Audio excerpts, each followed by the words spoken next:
Hey guys, welcome into day 18. Day 18, and our topic for today is cultivating and following your intuition.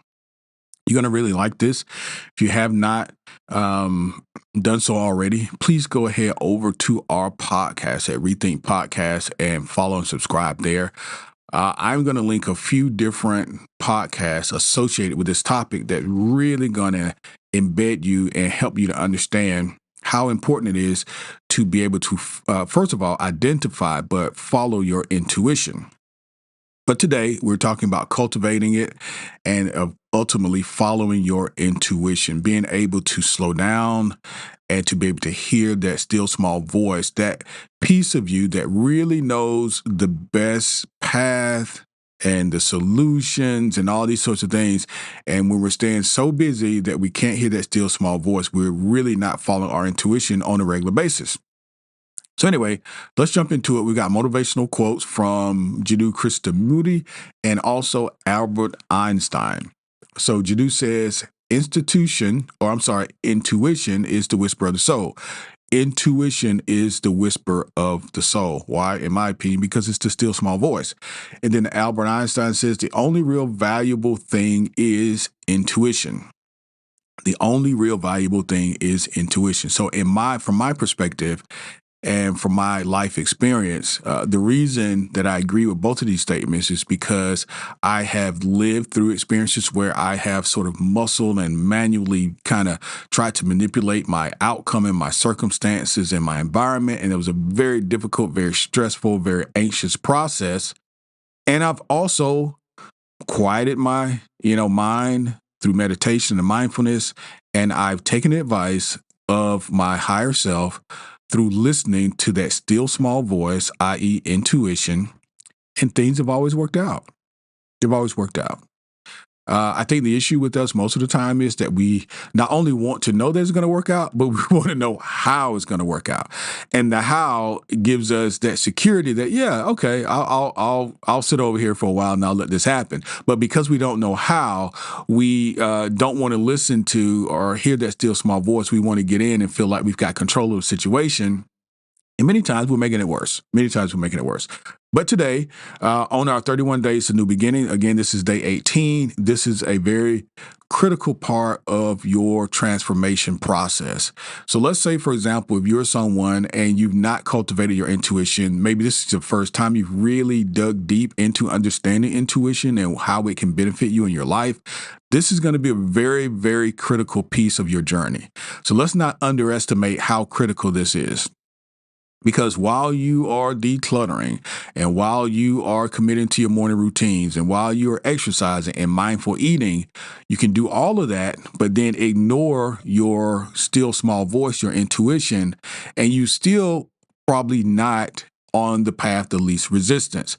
I'm going to suggest to you that cultivating your intuition and being able to follow your intuition is really the pinnacle of transforming yourself and living the type of life that you really want to live. All right, so let's jump into it. Intuition is a powerful tool and it can guide you toward a more fulfilling and purpose-driven life. What we're going to do today is learn how to cultivate and then follow the intuition. This again is listening to your still small voice, your gut intuition, trusting your gut feeling. And that's the thing, trusting how you feel. How do we do that? Let's embark on the journey of self-discovery. First of all, let's set the scene. We're going to get into a peaceful, quiet, undisturbed place because this is where you need to be in order to begin. Not always, but in order to begin to cultivate your intuition. So let's find a peaceful, quiet space for self-reflection. You can bring a journal if you like or a notebook, and you can document this.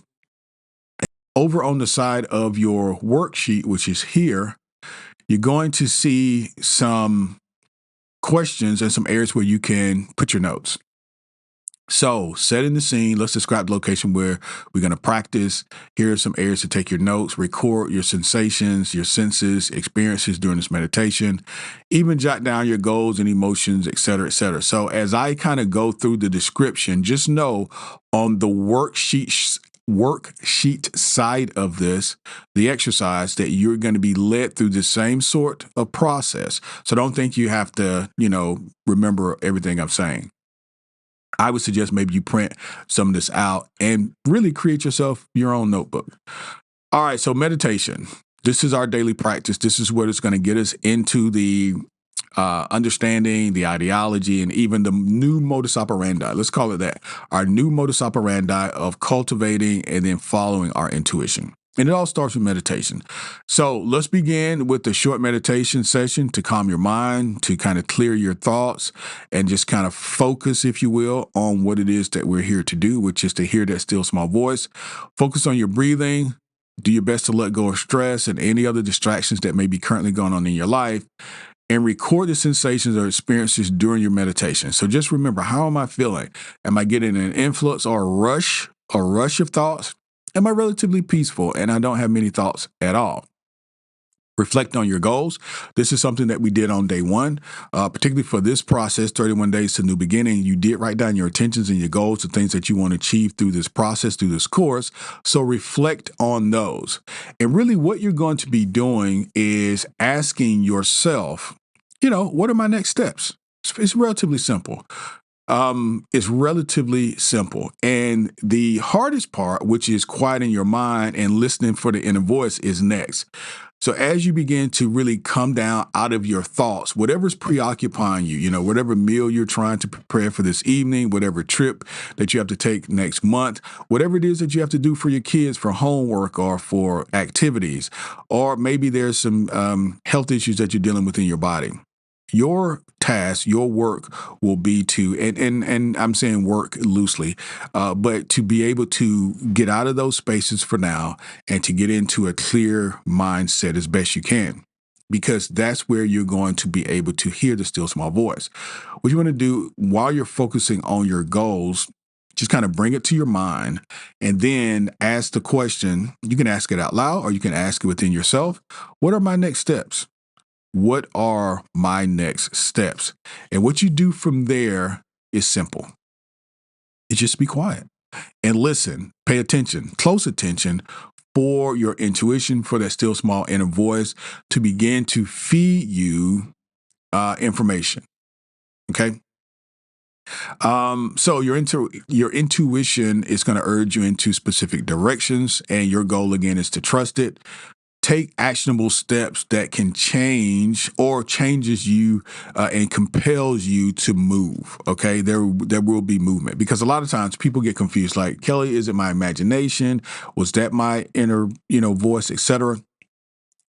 You can also ask yourself that.